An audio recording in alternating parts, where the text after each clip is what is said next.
नागपुरामध्ये शनिवारी भाजप कार्यकारिणीची बैठक झाली आणि या बैठकीत देवेंद्र फडणवीसांना इंडिया आघाडीवर जोरदार प्रहार करताना ते बघायला मिळाले। विरोधकांवर टीका करताना फडणवीसांनी राहुल गांधींवरही खोचक टीका केली। भाजप आणि काँग्रेसमध्ये त्यामुळे जुंपली आहे असं बघायला मिळतंय।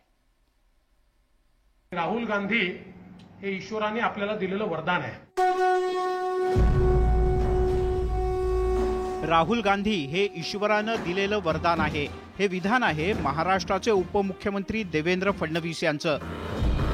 राहुल गांधी वरदान आहे।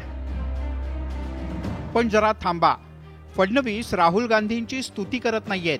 त्यांच्या बोलण्याचा नेमका उद्देश काय आहे हे जाणून घेण्यासाठी त्यांच्या भाषणातला हा पूर्ण मुद्दा ऐकावा लागेल। फडणवीस नेमकं काय म्हणाले नीट ऐका। राहुल गांधी हे ईश्वराने आपल्याला दिलेलं वरदान आहे।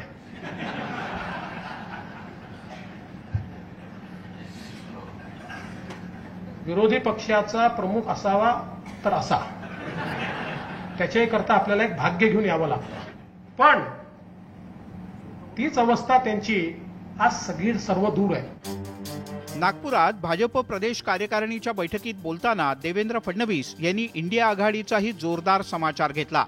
यावेळी त्यांनी परिवारवादी पक्षांवर जोरदार आसूडही ओढले। गरिबी निर्मूलनाकरता एकत्रित आले नाहीयेत, हे सगळे एकत्रित आले एका अजेंड्यावर की मोदीजींना हटवलं नाही तर आपल्या परिवारवादी पार्ट्यांची दुकानं बंद होणार, त्याला कुलप लागणार आणि त्याला कुलप लागू नये एवढ्या एका भावनेनं हे सगळे एकत्रित आले आहेत। देवेंद्र फडणवीस यांनी राहुल गांधी यांच्यावर केलेल्या खोचक टीकेला काँग्रेसनंही उत्तर दिलंय। म्हणतात ना, जशी ज्याची मानसिकता तशीच होतं बोलणार माणूस। ही जी पद्धत आहे बीजेपीची बोलायची हे जाणीवपूर्वक केलं। मधल्या काळात बोलले की अरे देशाच्या पंतप्रधानांसमोर कोणी उमेदवारच नाही, राहुल गांधींची यशाची उंची वाढत आहे तशी राहुल गांधींवर टीका। मग का घाबरतात देशाचे पंतप्रधान राहुल गांधींना? जर ते प्रश्न विचारतात त्याची उत्तर का देत नाहीत? म्हणजे याचा अर्थ असा आहे राहुलजींनी जो प्रश्न विचारला ना 20,000 करोड अडाणींच्या अकाउंटमध्ये कुठले आले ते आमच्या धारावीत वापरले जाणार आहेत का? एकंदरीतच लोकसभा निवडणुका अवघ्या काही महिन्यांवर आल्या आहेत।